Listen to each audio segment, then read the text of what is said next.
here we go again. We're going to try another fun, hopefully spontaneous. We'll see how it goes. And one of the products that I am so much in love with, I really can't believe it.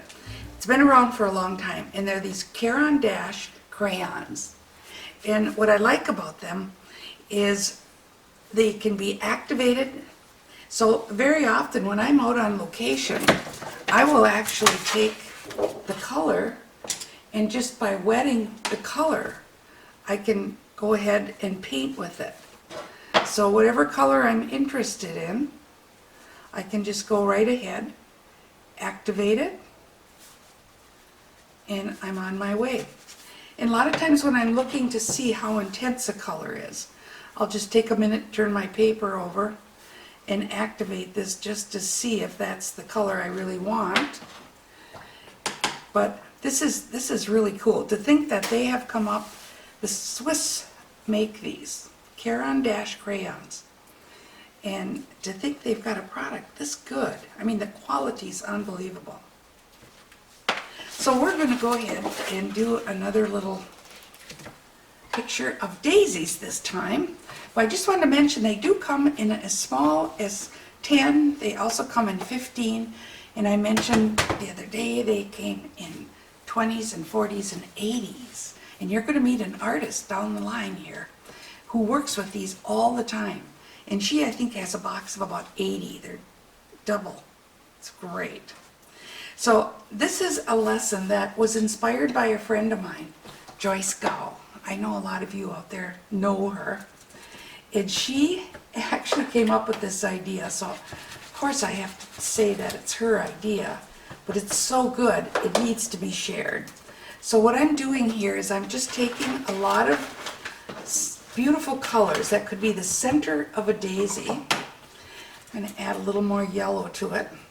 And it's got to be really rich with color and very juicy. And you get out the biggest brush you have. Now this isn't huge, but this is about 14. Imagine if I looked, I could find a bigger one. But this is great. And what we're going to do is pick this up, and we're just going to hold it. Now you can't shake the brush or anything. You just have to hold it really high and let it drip. Oh. Now you can see, we're going to move in close here. Now just standing up, you can see it's already got a pretty cool, interesting edge to it. And if you look, it's almost like the petals of the daisy. Now we got to make sure we're on the front of the paper. Oh, perfect. There's the watermark. Arches Watercolor. As soon as you can read that, you're set to go. And we're going to do this on dry paper. And one of the things I just discovered is this brush is so fantastic. I just did one where Jonas, my production manager, actually stood on this chair and did it for me. But I think I can do this one myself now because they just drop before you can hardly get it up in the air. So now I'm going to try doing the dropping the centers using this oriental brush, and it's just loaded with paint. And I might, it wants to drop so much that I might even keep this here, and when I'm ready, beautiful. Now I wasn't planning to have quite that close. Look at this. This is new for me now. As I see how it wants to roll? Whoa, there we go. Yes. This is cool. I like them when they're really big. Yes. Oh, that one's good. Hey, maybe I get it to drip twice in the same place again. That's okay. Well, I love this. One more. We're going to do one more. Now the overlapping, it's not too bad. I could actually just maybe combine them. The other thing I can do is take a tissue and just lift away a little bit. I frequently do that. Anyway, this is the fun way to start a picture of daisies, because usually what happens is people make the daisies exactly 2 inches apart. And I think some of you can identify with that. And this way, you're just random. You don't have, you gotta go with the flow here. So I'm gonna do one more right about there. I'm gonna hold this and see if it'll drip again. It's thinking about it. Oh well, so much for that. So now we're ready to come in and do some drawing with the crayon. Oh, this is gonna be fun. And thank you, Joyce Gow, for sharing this idea with me many, many years ago. It's been just a fabulous idea. Now I'm going to take and draw around the daisies themselves with just my crayon. And daisies are really fun to do. Sometimes the leaves are touching each other. Sometimes they're kind of pointed. And I love it when they go off the page. So it's just a matter of trying to get how much variety can we get here. Again, some overlapping, some extra tall. Maybe there's one behind and another one over that. So we're going for all we can do to get this variety. And then they're going to come down. Now here is a special problem because we have 2 of them, but that's okay. We're just going to have this one, and this one's going to overlap with this one too. Now that's good. It's a little bit harder to do, but it's okay. Just challenge yourself. Sometimes you have an opening like that. I like that too. That becomes like the spaces in people's teeth. We don't all have perfect teeth. See, I like shorter, open. That's good. Let's do another one like that. So there, that worked out great. We have these overlapping. Now we have to remember to bring down 2 stems. One from this one too. But we can't draw the stems too far because look what we've got here. Another beautiful splot. Moving close while I draw on this one. I think it's just amazing how you can see those beautiful edges. So once in a while now you'll have a daisy and the petals in the foreground are what we call foreshortened. They're closer. And then there might be a few that bend. They frequently bend like this. They're not all straight. It's just, I love it. It's more graceful. A little bit longer here. Coming out here. And it's kind of fun when I'm picking up that color too. I don't mind that. Do a little bend here.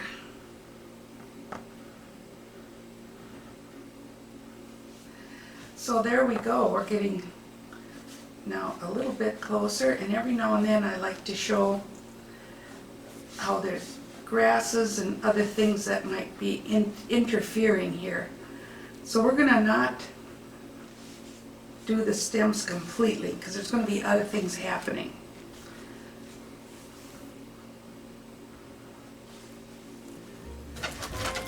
So I'll just go ahead and draw this.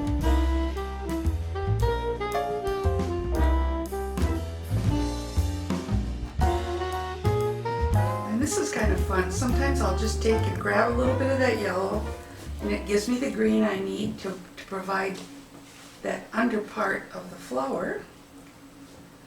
So then I'm just doing, this is a flower that just opened.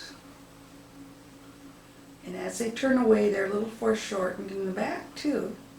But in the front here, they're going to come down. Fun. And whenever I do stems, I try to get crossing over.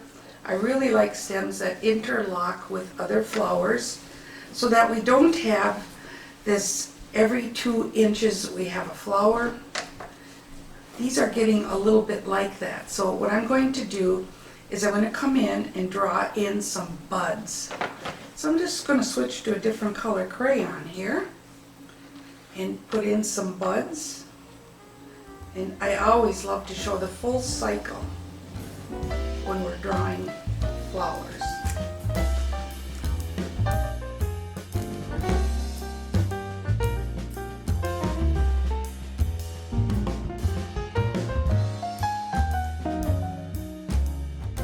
Okay, now we're ready to come in and start letting these colors explode.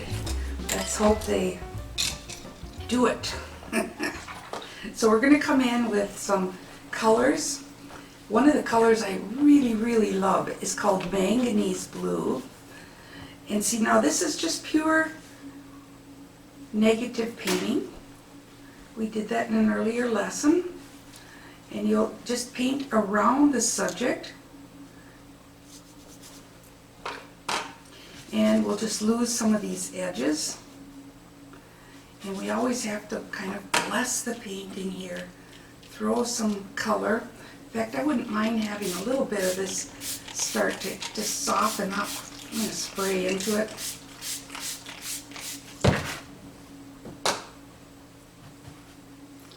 So now we're going to take a little pattern here. I always call it my path of dark.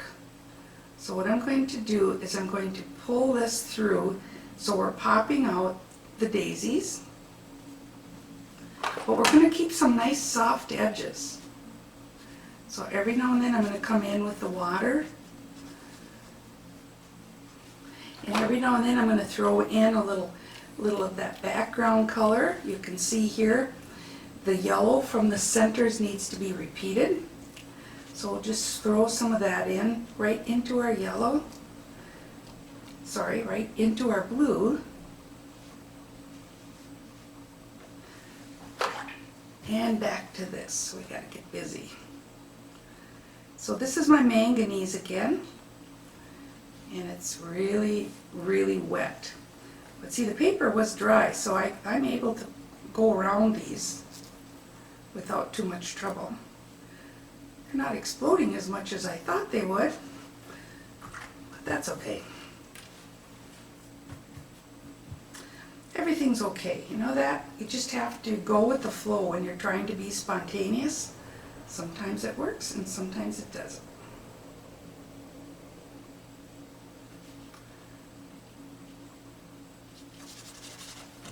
Now we're going to wet that area. Remember, you start outside and you back in. It's the best way to get a nice soft edge. Oh yeah, we're looking good. Another thing, remember the book ending. So we're going to go from that. This color has to come across here. So we're going to just do that. But we're also going to have some lovely areas where the yellow comes in. So we're just going to throw this yellow around. I'm using Windsor because Windsor likes to move on a wet surface.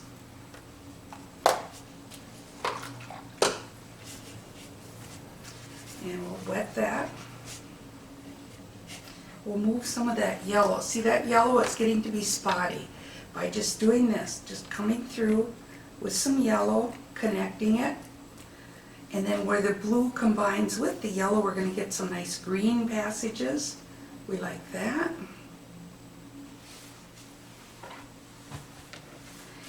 And I don't think I mentioned that we're on regular cold press paper now. That's the only one that allows for that spotting to happen. If you do that on hot press, you won't get any effect to speak of. So try the cold press.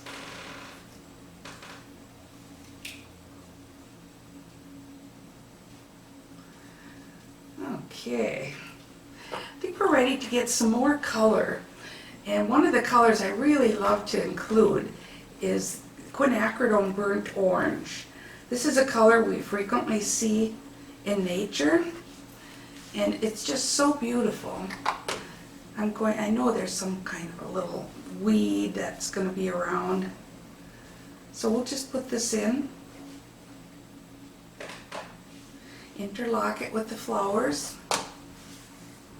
And I'm just going to continue with this blue for a while.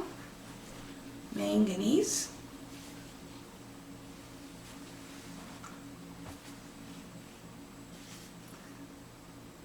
paint around the stems. And some more yellow. Oh, that yellow. I just love having the sun come out in my pictures. Very important. I probably overdo yellow, but I can't help it.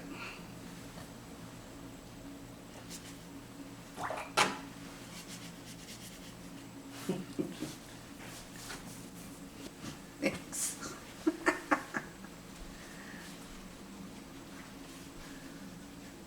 Another blooper.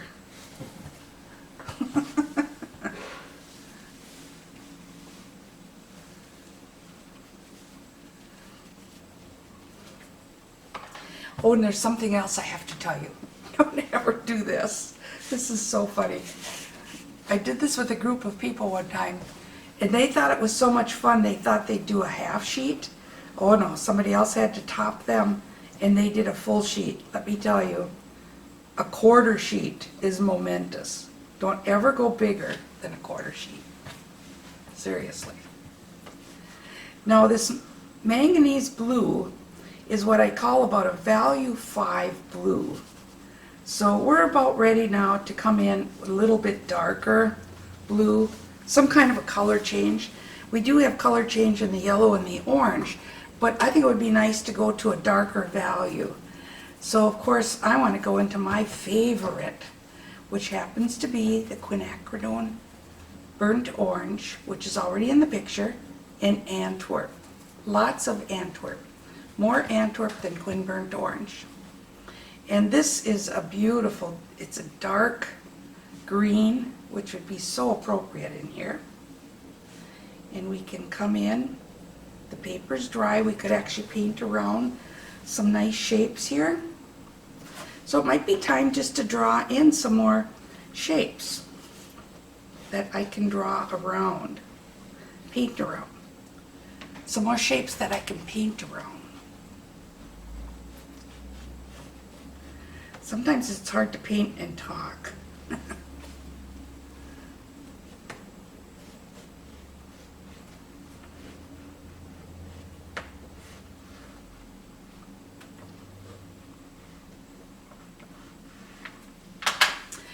But this is starting to take on much better. Now we're taking on a little more contrast. Very good. And I'm starting to do a little negative painting just to give us some more interest. And as this dries, we can come in and do the same. But for now, I want to just have this nice wet into wet start.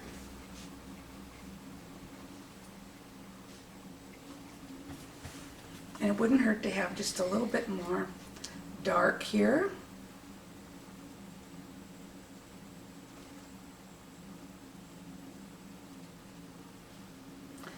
And I don't like it to look too spotty, so I'm trying to get that dark to be a passage. So over here now I'm going to work this dark over into the corner.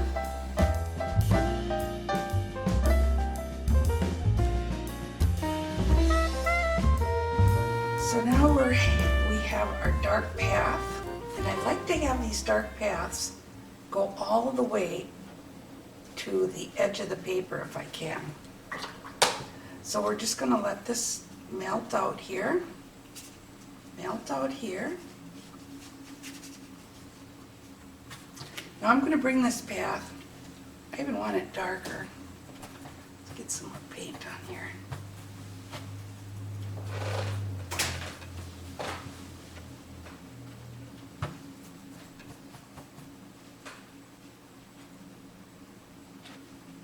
So I love having this path, a visible path that you can actually see moves through the picture and connects, interlocks with your shapes, connects to the edge of the paper, and I want it to go up here too.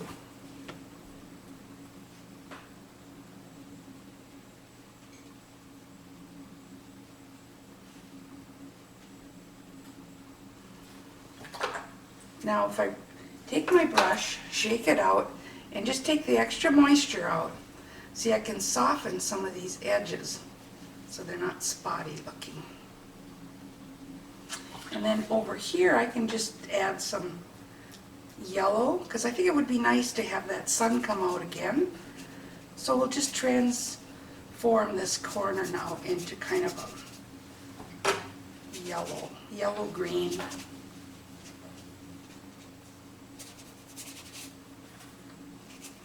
Get some more manganese. I want to repeat the manganese over here. So there we go. We're getting close to filling in our first layer of negative. I still have to finish my path of dark. Ooh, that's fun. It's coming along.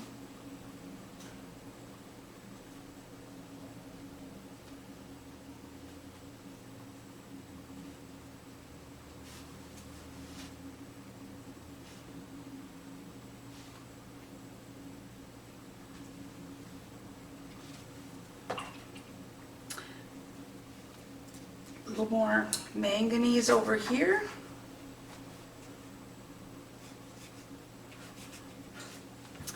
Moving into the dark.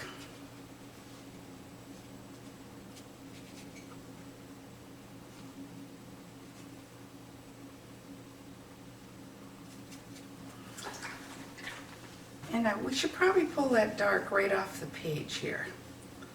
I do like touching it off.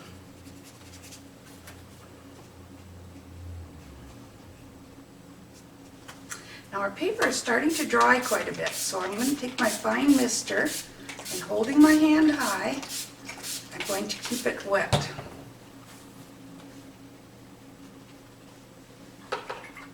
And I'm just going to throw in some more yellow.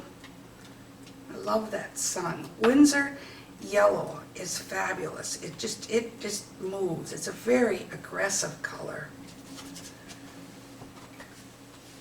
I like that. It really brings the sun out.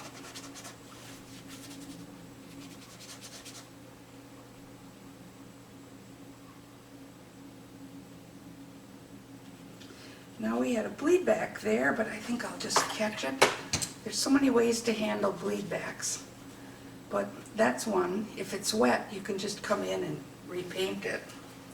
Now I love this orange. I need to get some more of that beautiful orange. So I'm just going to throw it in pure like this. This is quinacridone burnt orange.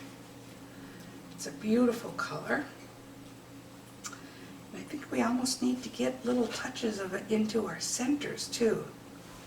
Some of these centers, believe it or not, are still wet. So isn't that a nice touch? We'll just pull. Those centers were so wet.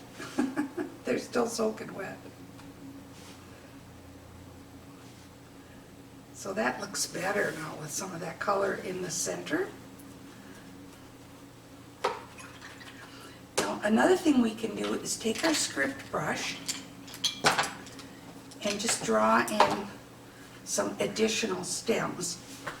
And I like to do this while it's still wet. Another thing we can do is a little bit of color sanding if you want to add just another little textural area. These are little stencils. I absolutely love these. And I couldn't find my stencil, so it's kind of nice having the shop right here. I actually went shopping today. So I'm thinking it would be fun just to have a little bit of this. And usually I do this as the last thing. So maybe I'll just wait and I'll do what I suggested. I'm going to come in with some of this dark color. This is the script brush. And I'm just going to add some additional stems and grasses. And see what happens is when you have these sunflowers, very often they're just all over the roadside and they're in with the grasses. So this is the best part, is to come in and add a few of these grasses.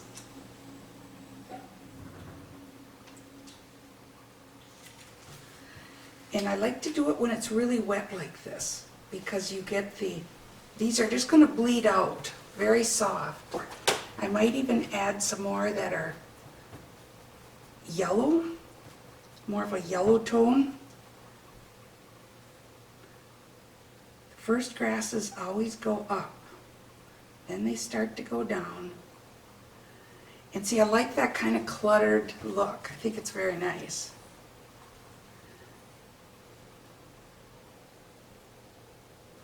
Some of these could even be like weeds.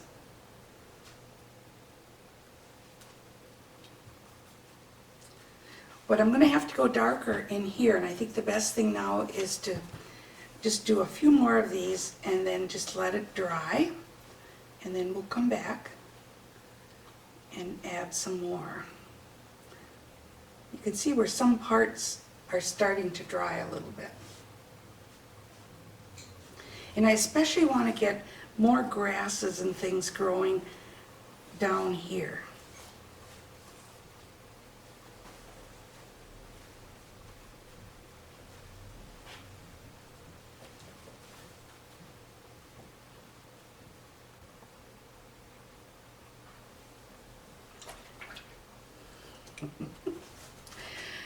Let's see. We'll do a little bit of this color sanding. We don't need very much of it, but just a little hint would be kind of fun. So I like to use colors that are closely related to the area I'm in. So if I just take like a little bit of an ochre color here and sand that in a little bit of orange.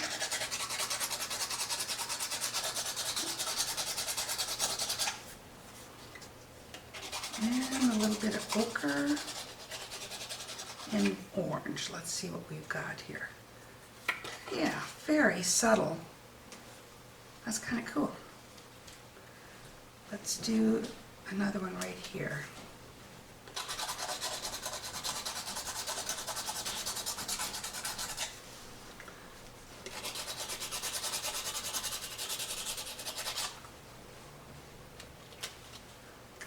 Somebody's going to think the fairies have been at work. They're going to see numbers and letters.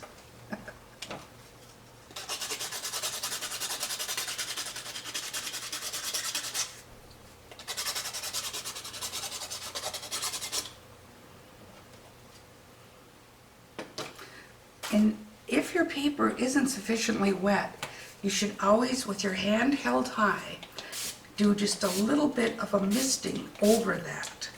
And that's what sets that and permanently bonds that with the paper. So I think that's kind of fun, that little bit of stenciling. So it's so wet, I'm thinking we might just let some of this dry, and then I'll be back.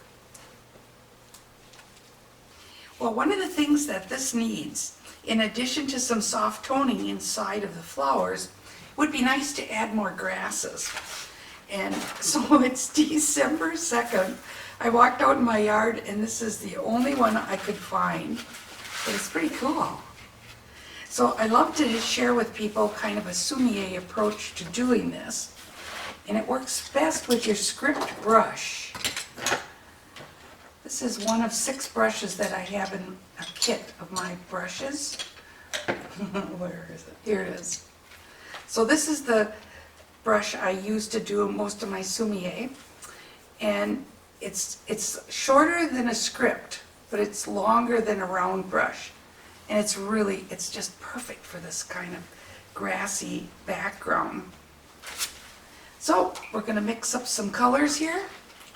Again, I'll start with a nice dark one, quinacridone, burnt orange, Antwerp blue. Mix them together.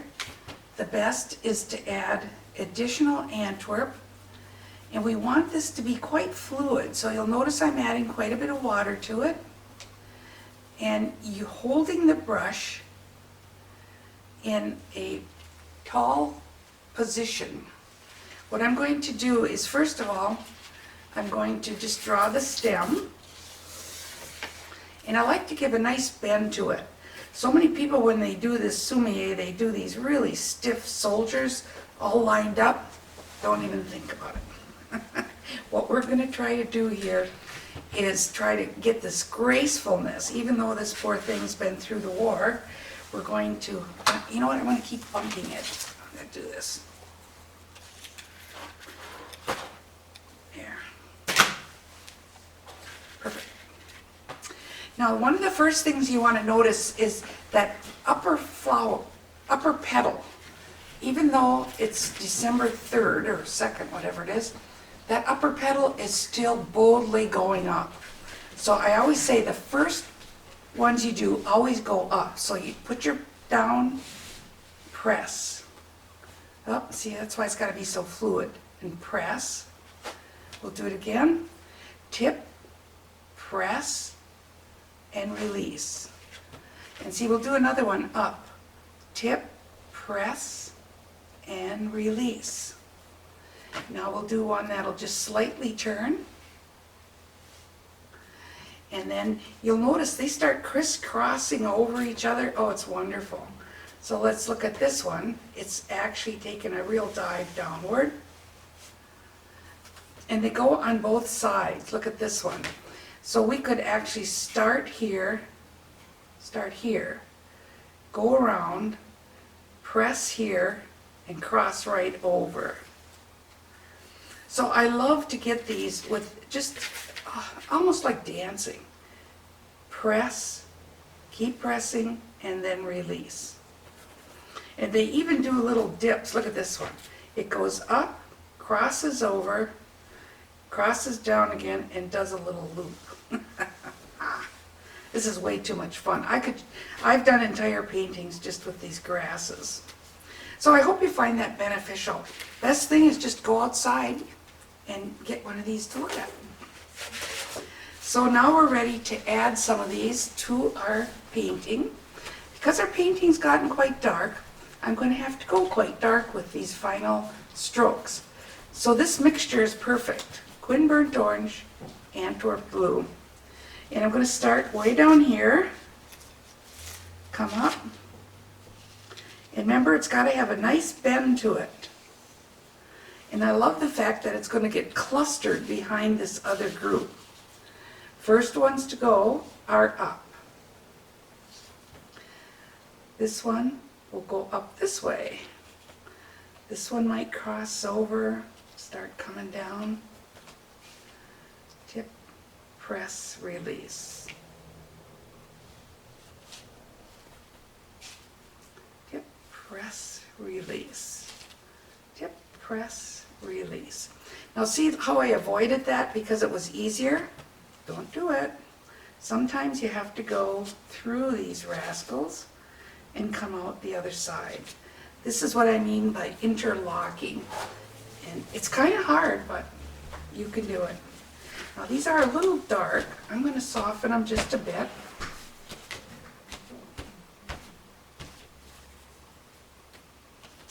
And we'll get a few more going down here and here.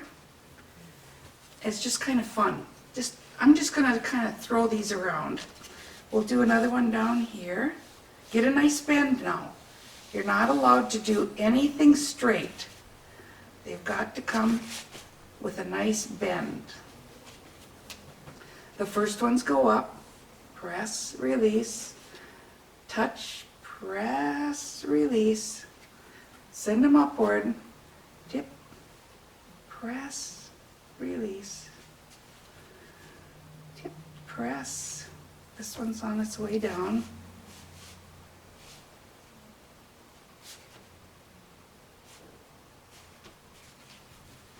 And a few here.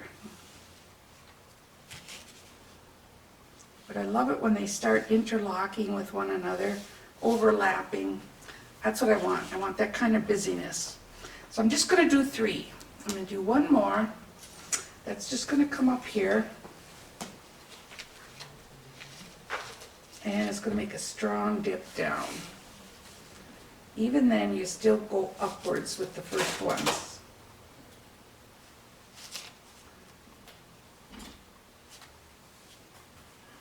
And dip, press, release. And you can start doing a few little curly cues if you want. That's what's funny.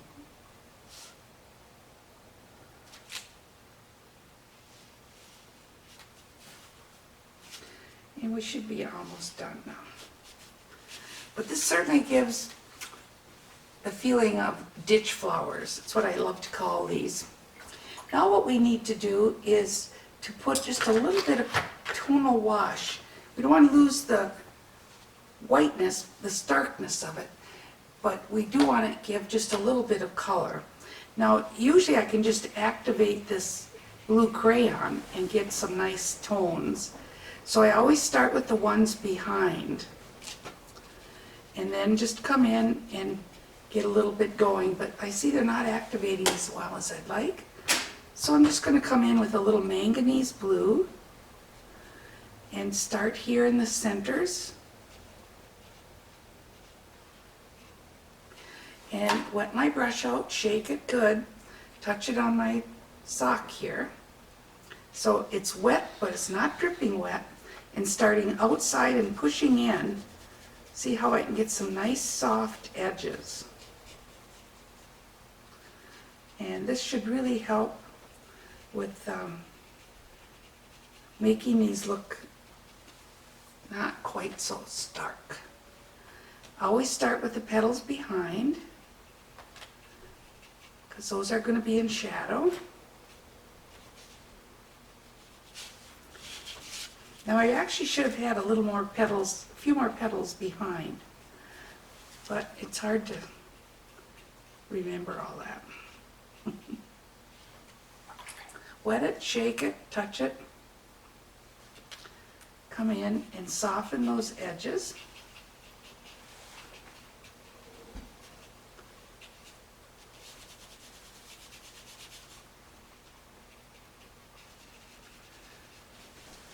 So that'll give you a pretty good idea of how to soften it. I also think it would look nice to pull out like a little reflected light. While this is still wet, I would just throw in a little bit of that orangey yellow, just a little bit. I always like to have a little bit of that going into the flower. Just feels better. Ah, yes, much better. So that's a little Windsor orange and just a hint of my primary yellow. So that's good.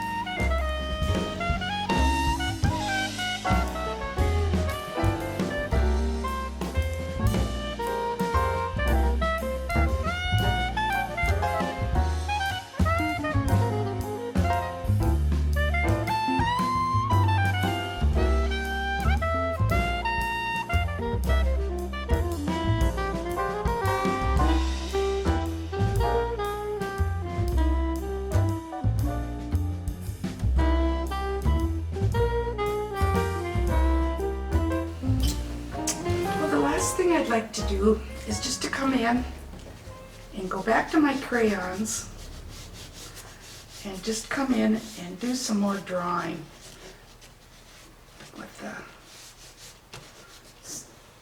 some of the opaque colors. And they work best when the paper is dry. So I actually did dry the paper, not these little white guys, but the rest of the paper is dry. So just adding some more yellow green is nice. And then white is just unbelievable. I love white. I've used so much white that this is all I have left. So again, you can fix anything. You could draw in some of these areas you don't like.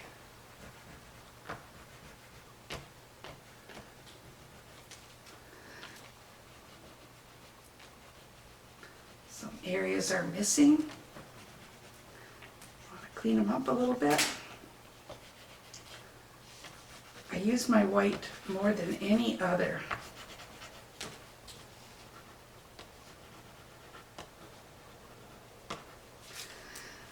And if I want to add a little more. And the other thing that's always fun is to maybe draw in some mystery flower back here.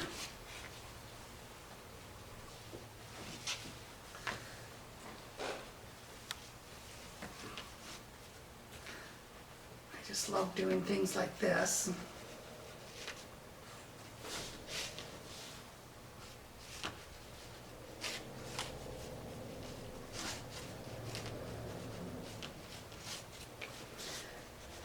The hardest thing is not to get carried away.